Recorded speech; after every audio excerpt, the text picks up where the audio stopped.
जीवन क्या है? हम में से अधिकतर लोग इस सवाल का जवाब नहीं जानते। यही कारण है कि हम मृत्यु से भयभीत होते हैं।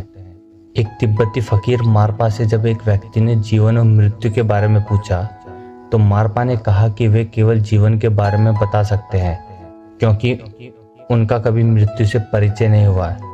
मृत्यु उनके लिए एक असत्य है, ठीक वैसे ही जैसे सूरज के लिए अंधेरा। यह समझना जरूरी है कि अंधेरा कोई अस्तित्व नहीं रखता, यह केवल प्रकाश की अनुपस्थिति है। उसी तरह मृत्यु जीवन के ज्ञान की अनुपस्थिति है।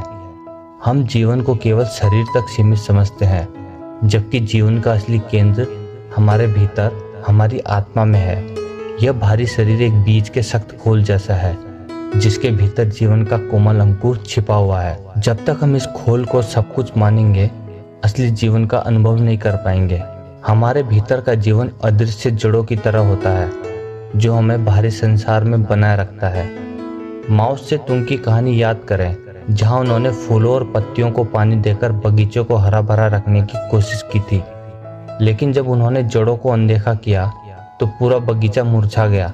हम भी यही गलती करते हैं, बाहरी दिखावे पर ध्यान देते हैं और अपने भीतर की जड़ों को भूल जाते हैं। मृत्यु का डर इस बात का सबूत है कि हम अपने वास्तविक अस्तित्व से अनभिज्ञ हैं।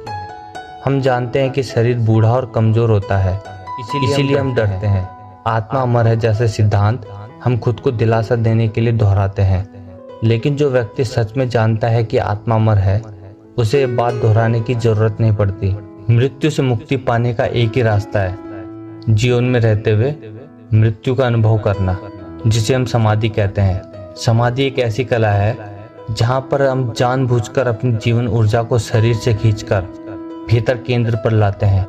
जब यह अनुभव होता है तो हमें पता चलता है कि शरीर एक अलग इकाई है और हम उससे भिन्न हैं। यह अनुभव ही जीवन का असली ज्ञान देता है और मृत्यु के डर को हमेशा के लिए खत्म कर देता है।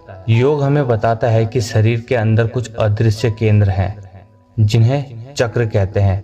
ये केंद्र हमारे शारीरिक और आध्यात्मिक अस्तित्व के बीच संपर्क स्थापित करते हैं। जब हम ध्यान के माध्यम से अपने भीतर जाते हैं तो हम इन केंद्रों को जान पाते हैं। आज का विज्ञान मनुष्य को एक यंत्र मात्र मानता है, जिससे हमारी आंतरिक खोज का संकल्प कमजोर हो रहा है।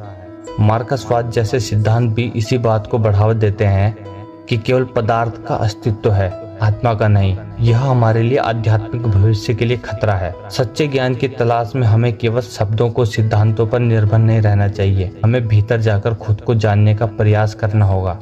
अगर कुछ लोग भी इसी रास्ते पर चलते हैं तो उनकी ज्योति पूरे समाज को रोशन कर सकती है। सच्चा जीवन केवल भीतर से ही पाया जा सकता है और मृत्यु का भय तभी मिटेगा जब हम खुद को आत्मा के रूप में जान लेंगे।